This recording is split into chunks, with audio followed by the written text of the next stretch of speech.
Alright guys, a quick one. Here, I'll detail how to hide a post on Instagram. So if at the end of this you found this helpful and informative, please don't forget to like and then subscribe. Now the first one today is go ahead and open the Instagram application. Now on the Instagram page, locate the post you want to hide. So let's say the post you want to hide is maybe this particular post. Now go ahead and click on the three dots at the top right of the post. Once you click on it, then you should see hide, then select it. Then you should see the post hidden, and then you're going to see a pop that says this post has been hidden.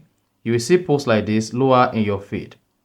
If you want to unfollow the person, just go ahead and unfollow. If you want to mute, mute. And if you want to report the post, just go ahead and click on report. And if you want to undo, click on undo to make the post visible or unhide the post. So you can repeat this on all the posts you want to hide on Instagram, and that's it. You can also do this on videos.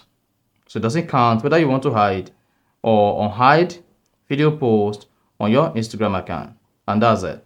So if you found this helpful and informative, please don't forget to like and then subscribe.